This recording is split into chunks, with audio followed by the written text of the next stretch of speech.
Dek, menangis lah Dek. Makcik rasa apa pasal makcik bila tahu kena keluar dalam masa 18 bulan lagi? Makcik tahu tak? Dah kena keluar. Tahu, Mahkamah tu sebab kata, dah menangis ni. apa perasaan bila tahu kena keluar? Mahkamah perintah suruh keluar dalam 18 bulan. Boleh respon sikit? Ya, sedih lah kita dengar macam gini kan. Tak ada rumah langsung kita. Itulah KSJ rumah kita tu. Saya tak ada suami. Suami pun tak ada. Macam Anak- saya anak- lagi anak sedih. kecil. Saya ada mak yang berumur 92 tahun. Sekarang di rumah sekarang ni? Ya. So nak campak mana tu kalau setahun 18 bulan generasi lagi? pertama Allah. yang masih duduk dengan saya, yang terlantar. Macam sahabat saya, suami dia dah meninggal. Ke mana nak pergi? Anak masih lagi perlu. Tolonglah. Nak nangis dah ucap banyak kata tak kata raya ayah tengok. Mak saya sekarang ni terlantar di atas katil. Ke mana saya nak bawa dalam masa setahun setengah ni? Kalau tak ada pembelaan daripada kerajaan, tolonglah PM, tolonglah kami, bantulah kami. Dengarlah rintihan hati kami ni. Saya pun tak tahu nak cakap apa. Sebenarnya bila dengar keputusan yang diberi tu, rasa hati ni memang sebab geram, macam-macam rasa. Tapi kita ni insya-Allah beriman lagi. Kita kena berserah pada Allah. Hanya Allah yang menentukan segala-galanya. Tapi apa-apa pun PM buat masa ini yang sedang berkuasa, tolonglah, bantulah kami. 512 rumah yang terpaksa keluar daripada Kampung Setiajaya. Ke mana arah-arah generasi muda, generasi tua, ke mana nak pergi? Generasi tua dia tentulah akan pergi ke alam kubur. Yang generasi muda ni, dia nak membesar di mana? Di bawah jambatan? Tolonglah, jangan buat macam ni dekat kami. Kami sebenarnya sayang pada Malaysia ni, tapi kami ni ibarat negara Palestin dah sekarang ni. Kita bantu Palestin, tapi di dalam Malaysia masih lagi ada orang yang menindas kita sebagai rakyat Malaysia. Tolonglah, bantulah. Janganlah macam-macam orang nak cakap yang kami ni duduk atas tanah orang, tapi sebenarnya kami meneroka zaman tu masih hutan, masih berluka. Belum ada jalan yang baik. Belum ada semua kemudahan asas. Kami redah semua, tapi bila dah ada macam ni, kenapa nak serah pada orang Cina? Kenapa nak serah pada kolej? Sedangkan tanah dia luas lagi. Masih lagi berhutan dekat situ. Dia kolej sebenarnya dia ada buat pagar. Depan rumah saya tu pagar dia. Kalau tak percaya datang. Kenapa kena bagi dekat dia orang? Sedangkan kami duduk kat sana. Pejabat tanah tolong ambil tindakan yang sebenarnya. Jangan buat macam ni. Kami ni rakyat Malaysia, Melayu, beragama Islam. Kenapa buat macam ni? Saya sebenarnya amat sakit hati dengan keputusan yang dia buat tadi. Tapi nak buat macam mana? Kita kena akur dengan mahkamah. Tapi kami pun ada hak sebagai rakyat Malaysia. Tolonglah, jangan buat macam ni.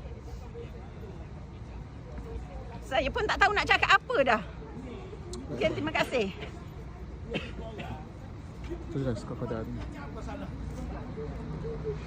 Assalamualaikum warahmatullahi wabarakatuh. Saya Lieutenant Colonel Nazari bin Mokhtar, Presiden Veteran Kebajikan Rangkaian Bekas Angkatan Tentera yang telah lama kita perjuangkan isu nasib orang-orang yang memohon tanah tapi tak dapat. Jadi dalam isu ni kita sangat simpati di atas keputusan yang telah dikeluarkan oleh Mahkamah Persekutuan untuk tidak membenarkan peneroka asal bandar. Peneroka bandar ini penting untuk duduk di bandar dan mereka ini telah pun menduduki kawasan itu telah sekian lama. Jadi kebetulan pula dalam Kampung Setiajaya ini ada lebih kurang 98 keluarga daripada veteran. Jadi kalau ikut dalam Perintah Majlis Angkatan Tentera 1973, setiap anggota tentera layak untuk mohon 2 lot tanah perumahan dan 20 ekar tanah pertanian di mana-mana seluruh Malaysia. Sebab tu mereka terlibat dalam projek buku hijau. Jadi mereka terlibat dalam buku hijau atas dasar tanah pertanian dan mereka buat rumah atas dasar 2 lot tanah perumahan yang telah diluluskan oleh Parlimen dan ada Akta Pemerintah Majlis Angkatan Tentera 1973 yang telah diluluskan. Jadi kita memohon kepada Perdana Menteri yang ada sekarang yang ada sekarang, Datuk Seri Anwar Ibrahim, dan juga Menteri Wilayah dan juga Dewan Bandaraya Kuala Lumpur untuk melihat perkara ini, untuk menegakkan keadilan kepada peneroka-peneroka, khususnya veteran. Jadi kawasan ini adalah kawasan tanah. Mereka adalah layak untuk memohon, dan mereka adalah pejuang yang membela tanah dan air. Mereka menduduki kawasan itu atas saranan Buku Hijau 1976. Jadi mereka sebagai seorang tentera dan bekas tentera sekarang ini, mereka dah berjuang untuk mempertahankan tanah negara. Adalah wajar untuk mereka ni diberi lot tanah. Dan mereka meneroka benda ini bukan baru dan dah dibenarkan sekian lama dan tidak ada halangan. Tiba-tiba di atas sebab tindakan mungkin pihak berkuasa, pihak PTJ ketika itu membuat persepadanan melupakan mereka, mengingatkan mereka sekarang ini terabai, dan sekarang keadaan sangat berbahaya kerana apabila mereka dibiarkan dalam keadaan gelandangan, kita tak mau lihat mereka keluar. Apatah lagi isu berkenaan dengan tanah ini, kalau diputuskan tadi telah dimenangi oleh Yutar, kan? Bermakna mereka ni akan keluar selai sepinggang kalau tanpa pampasan. Dan sebenarnya bukan mereka nak pampasan, mereka nak ganti rugi sebiji rumah sekurang-kurangnya untuk mereka tinggal di kawasan mereka sendiri.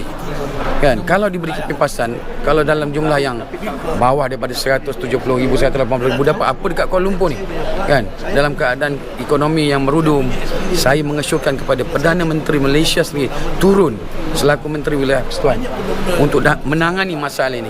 Ini melibatkan veteran. Kena ingat, PMX pernah bertanding di Negeri Sembilan mengharapkan undi tentera.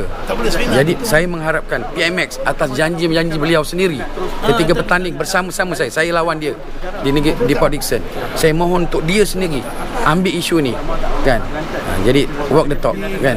Talk bercakap saja tak guna. Sekarang buktikan bahawa dia adalah pembela kepada nasib veteran khususnya dan kepada rakyat di Kuala Lumpur kerana beliau sebagai Menteri Wilayah Persekutuan.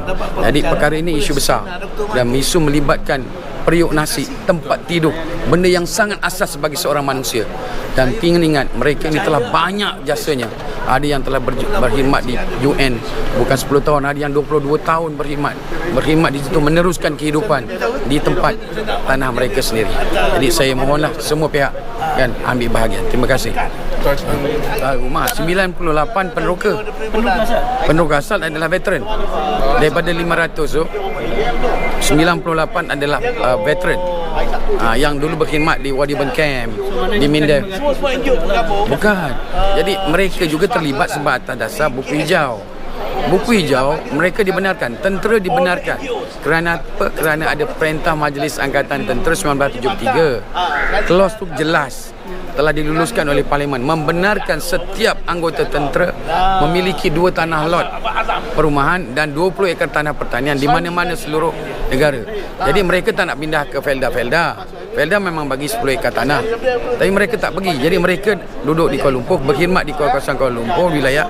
Mereka dapat diusahakan tanah ini. Jadi sepatutnya mereka diberi keutamaan.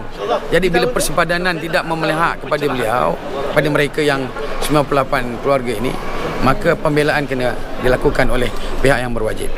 Itu saranan kita. Terima kasih.